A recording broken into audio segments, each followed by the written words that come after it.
Bom, esse final de semana, o presidente Lula fez um discurso por ocasião dos 46 anos do PT. Obviamente, esse discurso teve mais peso porque nós estamos em 2026, tem campanha eleitoral, falava o candidato, falava o presidente no discurso em que ele prometeu que agora é a última campanha que ele vai fazer, agora é a última eleição que ele vai disputar. Ele falou por 52 minutos. Ele é impressionante falando, impressionante. A maneira como ele organiza o discurso dele. Quando ele terminou de falar, depois de 52 minutos, ele disse: bom, pessoal, agora eu vou encerrando. O pessoal, fica mais. O pessoal queria mais. Ele não fala tanto quanto Fidel Castro falava. Fidel Castro era impressionante, o Chaves falava muito. Ele não fala tanto quanto esses políticos. Mas tem uma coisa muito curiosa, tem vários pontos que você pode destacar do discurso do presidente Lula, mas tem um ponto que merece destaque, que é o presidente, ele fala como se o sistema político fosse algo que ele estivesse conhecendo agora. Como se ele fosse o Nicolás Ferreira, a Tabata Amaral, gente que está chegando agora na política e que de repente fala: meu Deus, olha só o que é a política. Ele fala como o arquiteto que fez o prédio e critica o prédio que ele ajudou a construir.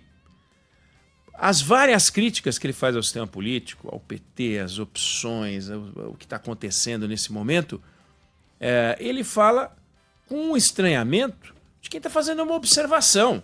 Quem chegou a um país estranho e vai contando aquilo que viu, aquilo que está testemunhando, o que é muito curioso. O presidente Lula, ele fala, por exemplo, lá pelas tantas: olha, é importante que vocês voltem a ler o manifesto do PT.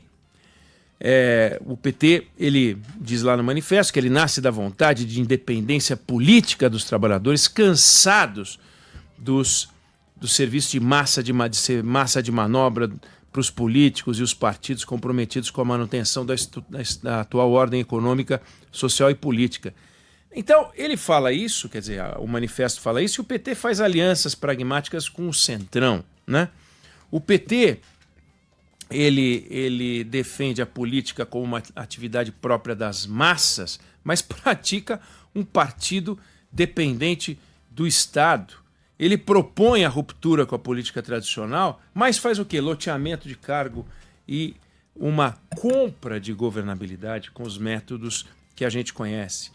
O PT, ele fala como se fosse transformar o Estado, não só não transformou o Estado, como foi absorvido pelo Estado e passou a se alimentar do Estado.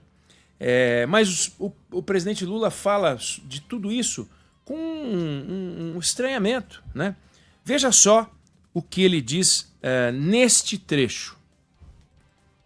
Eu, sinceramente, tenho saudade do tempo que eu fazia comício. E aqui tem gente que é pró. Fazia comício, eu vendia camiseta, eu vendia macacão, eu vendia bola, eu vendia fita métrica para ganhar dinheiro, para encher o tanque de gasolina, para ir fazer um outro comício. Agora é dinheiro rolando para tudo quanto é lado. Não é possível.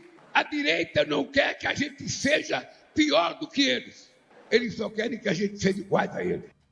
Bom, eu não sei se a direita quer, se a direita não quer. Eu não sei se, caso quisesse, se conseguiu ou se não conseguiu. Agora, o fato é, este tempo a que se refere o presidente é muito antigo. É lá na década de 80, talvez um pouco dos anos 90. Mas quando a gente pega a forma como o PT se financiou, a forma como as candidaturas do PT se financiaram nos últimos tempos, em nada se assemelha a essa lembrança, que até entendo que ele tenha uma certa saudade, mas o fato é que não praticou e não pratica, e nem o PT pratica.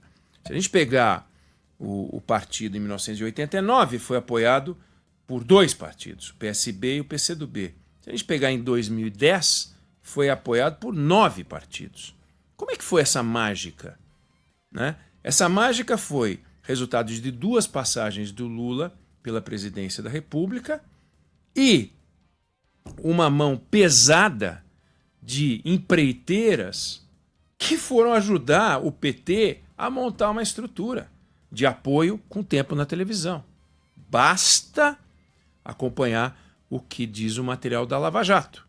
E na Lava Jato está lá escrito, está lá dito, tem denúncia, tem delação, informando como é que alguns tempos na TV de alguns partidos foram comprados, entre os quais o do PDT. Dito, uma negociação que envolveu o Carlos Lupe. O Carlos Lupe deu o tempo na TV? Não. O Carlos Lupe vendeu o tempo na TV segundo o que está registrado. Segundo o que está registrado. Eu não estou fazendo uma acusação ao Carlos Lupe. Eu estou fazendo uma referência ao material escrito, em papel timbrado, de Polícia Federal, de Ministério Público e tal. Então, isso não tem nada a ver com venda de estrelinha, venda de macacão, venda disso e venda daquilo. Tem a ver com outras vendas. Mas isso não foi algo que o PT viu outros fazendo. Foi algo que o PT praticou. Basta ver que o PT conseguiu trazer para dentro do apoio, do arco de alianças, em 2014, o PP, que é um partido de direita, conseguiu trazer o PR, Partido Republicano, conseguiu trazer o PRB. Então é impressionante. Teve PROS no meio, não sei se vocês já ouviram falar desse partido aí, mas é uma coisa impressionante. E aí, o Lula, em seguida não, tá? Eu estou separando alguns trechos, ele fala isso. Agora os nossos deputados são testemunha que a política apodreceu. A política apodreceu. Vocês que são candidatos, sabem como é que está o mercado eleitoral nesse país. Você sabe quanto custa um cabo eleitoral. Você sabe quanto custa um vereador. Você sabe quanto custa o preço de cada candidatura nesse país. O que é uma vergonha. É fato que é uma vergonha. É fato que o sistema apodreceu. Agora, o PT ajudou a apodrecer o sistema. O mensalão, o petrolão, o toma lá da coalizão, né, o presidencialismo de coalizão que virou presidencialismo de transação. Também está tudo registrado. Não foi um desvio, foi um modelo de financiamento documentado. Documentado. É um sistema que corroeu qualquer princípio ético. O Estado virou um fundo, um grande ativo para sustentação partidária. E quando a gente escuta o presidente falando o que falou, fica até curioso ouvir este alerta aqui. Você tem a obrigação moral, a obrigação ética de não deixar esse partido ser um partido que vai para a vala comum da política desse país.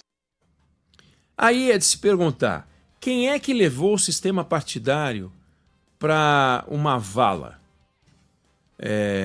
Os que organizaram o sistema de compra do sistema político. Quem é que organizou o sistema de compra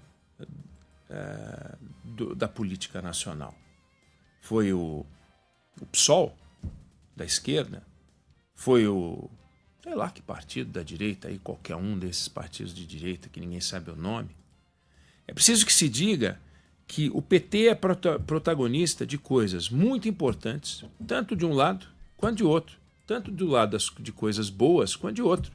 Coisas boas. Não existe outro partido no Brasil para valer que não o PT. Me fala o que é um petista. Você sabe descrever o que é um petista. Mas me descreva um PMDBista. Você não sabe o que é um MDBista, né? O que é? Se ele for do Rio Grande do Sul, é uma coisa. Se ele for do Pará, é outra. Se for do Pará, ele é braço do PT. Se ele for do Rio Grande do Sul, ele é um braço da direita. É uma geleia o MDB. Então não dá para você falar, eu sou MDBista. Isso não quer dizer nada, né? Dá para você falar que o fulano é PSDista, que é um partido importante, que é o partido do Kassab. É um partido importante, mas qual é o perfil do partido? Partido que está no governo federal, partido que está no governo estadual do Tarcísio. É um partido que desde o início não é nem de esquerda nem de direita, como o Kassab definiu lá na largada, né? O PT é o único partido no Brasil que hoje você pode criticar, né? Você pode elogiar, você pode falar o que você quiser ao se referir ao PT, porque o PT existe. Então isso é uma virtude. Conseguiram montar um partido e esse partido ele existe. Isso é em si uma virtude. Agora, o PT, que demorou mais do que o PSDB para chegar ao poder, o PSDB não existe, né? É uma ficção científica. É um partido que só existiu porque elegeu rapidamente o presidente da República. Se o PSDB não tivesse conseguido colocar Fernando Henrique Cardoso, que não foi o PSDB que colocou na presidência, foi o cargo de ministro da Fazenda, o PSDB hoje seria mais um desses partidecos no qual ele se transformou. Porque não representa nada, não tem ideologia nenhuma, não é a favor de coisa alguma, não defende nada, não sabe o que pensa. Quem pensa lá não está mais no partido, e os que estão no partido não pensam grande coisa. Ou seja, é uma caca o PSDB. Se não tivesse tido um presidente da República, chegou muito rápido, porque o partido, em 6 anos, 8 anos, já assumiu a presidência da República em 1994 e reelegeu o presidente em 98. E aí, sem ter um nome com condições de enfrentar o Lula, perdeu todas as eleições, até que veio um cara realmente de direita e falou: cai fora vocês aí, pô, deixa que eu vou eu. E ganhou a eleição. E fez um governo que deixou as pessoas irritadas a ponto de falar: não, você já não quer não, volta o Lula. Então o poder do PT é uma coisa incrível. Agora, achar que o PT não tem nada a ver com a podridão em que se transformou a política, aí é inacreditável. É inacreditável. As pessoas podem ler o manifesto, como propõe o presidente, podem reler o manifesto, como propõe o presidente, mas o fato é, a corrosão da política nacional guarda ligação com a chegada do PT ao poder. E o PT não pode apagar isso da história e simplesmente falar dos assuntos como se não tivesse nada a ver com isso. Então, tinha um trecho que eu tinha separado, deixa eu ver aqui se eu não vou falar fora de ordem. Por exemplo, tem uma coisa curiosa que o presidente falou, que ele faz uma crítica correta aqui, né? Esse trecho. O orçamento secreto, sabe, foi um sequestro do orçamento do Executivo para que os deputados e senadores tivessem liberdade de utilizar a mesma quantidade de dinheiro que sobra para o governo federal. Esse ano é quase 60 bilhões de dólares. Se vocês acham que isso é normal, tudo bem. Para mim não é normal. Para mim não é normal. E o que eu acho grave é que o PT votou favorável. O PT votou favorável e o governo Lula e Dilma colaboraram para que a gente caminhasse nessa direção, consolidado no governo Bolsonaro, com medo de sofrer o impeachment, consolidado no governo Bolsonaro.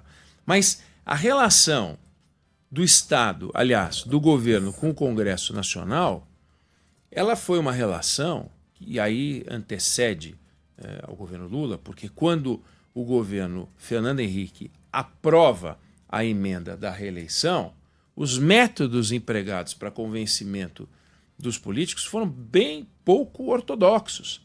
Em muitos casos, há denúncias registradas, o jornalista Fernando Rodrigues, hoje diretor do Poder 360, na época jornalista da Folha de São Paulo, cobriu essa história e encontrou algumas histórias associadas à compra de voto para reeleição, para aprovar a emenda constitucional da reeleição do presidente da República, né? Se a gente voltar no tempo, a gente também vai achar histórias semelhantes. No regime militar não precisava, vamos dizer, no regime militar eles eram mais honestos e tal. Pode até ser que fossem, não tenho a menor ideia. Agora, como é que eles não iriam, os integrantes do governo, apoiar o governo e os integrantes da oposição fazer oposição? Me explica como é que iria funcionar, né? Virou, quando abriu a temporada de caça e caçador, e a gente não sabe quem caçava quem, isso foi se intensificando num crescendo que tem PSDB no meio, tem PT no meio, tem MDB no meio, tem Bolsonaro no meio, tem todo mundo. Não tem um que escapa. Mas o PT não pode olhar para isso com estranhamento. Não pode olhar para isso com estranhamento. Não dá para dizer que o sistema político não acabou... Começou com os cargos que já existiam antigamente, né? Cargo, corrupção dentro do Estado, monetização das atividades, das atribuições de Estado, esse cargo vale tanto, aquele cargo vale tanto.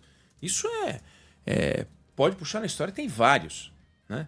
Quanto vale uma nomeação numa agência? Aí, de repente, o que aconteceu?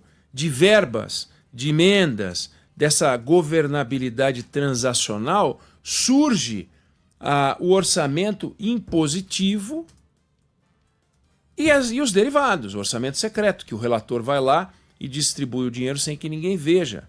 Aí o sistema, a criatura que foi a apropriação do Congresso do orçamento, ficou mal do que o criador, que foi o governo que tentou, e de tempos todos aí, né, tentou ser dono do Congresso Nacional, mandar na agenda do Congresso Nacional. E o Congresso ficou maior do que isso. A criatura engoliu o criador. E aí o que aconteceu é que o sistema perdeu o controle. Então o controle foi para o buraco. E o presidente Lula denuncia o buraco.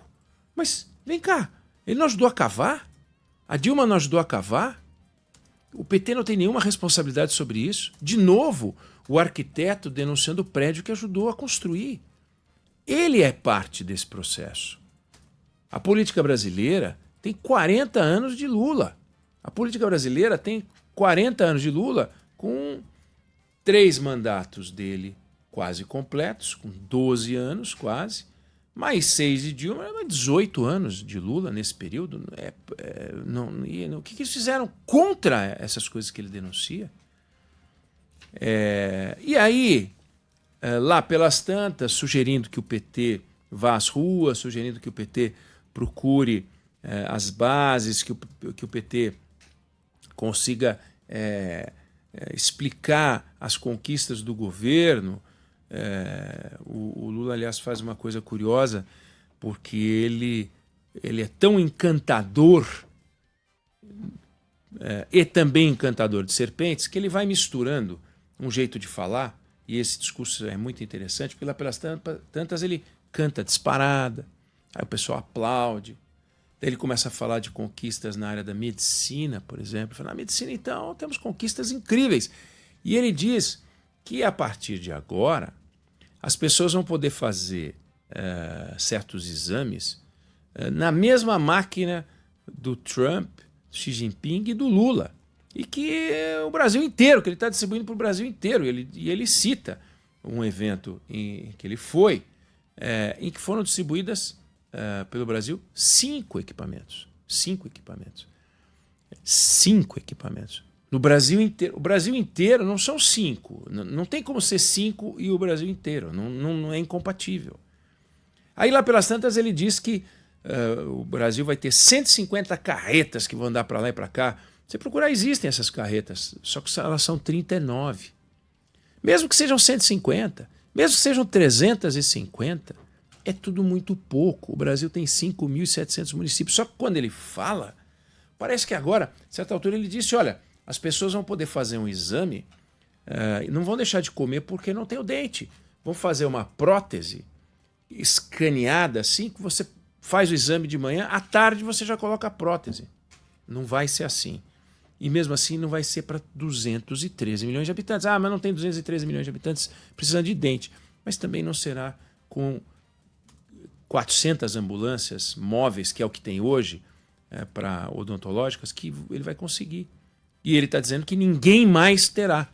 Então esse é o lado encantador de serpente e ao mesmo tempo encantador. Mas aí ele fala de um setor que o incomoda profundamente, pelo fato de não acompanhar, que é quando ele fala dos evangélicos. Vamos ver.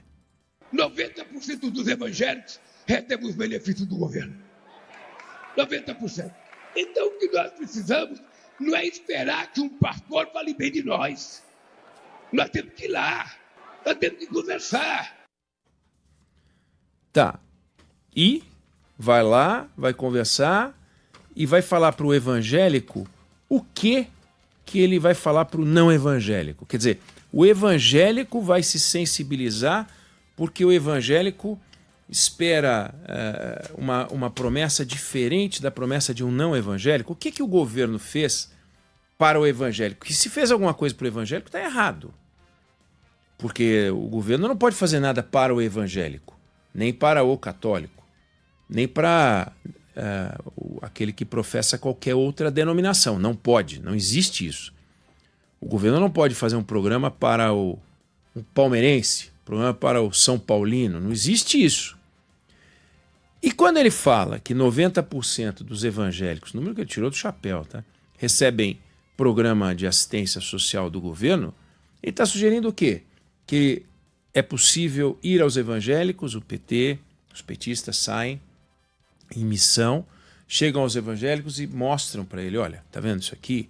Isso aqui é um cartão do Bolsa Família que você tem. Você entendeu ou quer que eu explique melhor? Está aqui o cartão do Bolsa Família. Por que você não está com a gente? Por que você está com o outro lado? Não tem sentido o teu pastor falar mal da gente, mas olha só, na hora do vamos ver, fui eu que te dei o cartão. O que é isso? Toma lá da cá? Isso aqui espero que tenha sido uma forma equivocada de expressão, porque sugerir que 90% dos evangélicos são beneficiários de algum programa do governo e que isso deve ser dito de alguma forma, ou é para denunciar a fala, que é o que a imprensa está fazendo, estou fazendo aqui, mas jamais ou para pedir desculpa, porque jamais para usar isso na prática, porque isso é voltar no tempo uma barbaridade. Esse toma lá da cá é absurdo. Qual é o próximo passo? Dar metade de uma dentadura antes do voto e metade da dentadura depois do voto, com as ambulâncias? Então isso não faz o menor sentido. E para encerrar, o presidente, que o tempo inteiro, em várias entrevistas, disse que o outro lado é muito agressivo, disse que na campanha a gente tem que se preparar porque vai ser tudo muito feio. Um presidente que até nas últimas entrevistas que deu falava que é preciso que o Brasil deixe grandes diferenças de lado para que tenha um projeto. Olha o que ele falou. Não tem essa mais de Lulinha, paz e amor. Tem essa mais. Essa eleição vai ser uma guerra. A eleição vai ser uma guerra. Não tem essa de Lulinha, paz e amor. Bom, então, qual é a contribuição que ele vai dar para que a gente saia desse ambiente de guerra? Né? Não sei, ele disse que não tem mais Lulinha, paz e amor. Então, o que a gente pode esperar é um ambiente conflagrado, pelo menos da parte dele, e ele falou isso para o PT. Foi um convite à guerra e à batalha? Se foi, a gente pode esperar um tempo muito ruim nessa campanha eleitoral. E o que a gente espera é ideias, programas, por exemplo, a palavra produtividade não foi dita no discurso do presidente. Produtividade, progresso, desburocratização, agilização do Estado, redução de carga tributária, tirar o peso do Estado das costas das pessoas, melhorar a qualidade da entrega do serviço. Ele falou das jamantas, como ele citou, os caminhões, e falou também das ambulâncias, mas ele não falou das filas. Ele não falou das filas do INSS. Ele não falou do roubo do INSS. Então, a gente quer saber o seguinte, o que o governo vai fazer, o que o candidato Lula pretende fazer, e ele fala que é preciso desenvolver um novo modelo de país. Então, que ele apresente um programa para que a gente possa acompanhar e saber que tipo de país vai sair se o Brasil votar no Lula. E a gente quer a mesma coisa dos outros. Né? Que tipo de país vai sair se a gente votar neste ou naquele candidato. Eu não sei se você concorda, se você discorda. Essa é a opinião que eu tenho sobre o assunto. Se você quiser falar sobre isso, 11 999 592 100.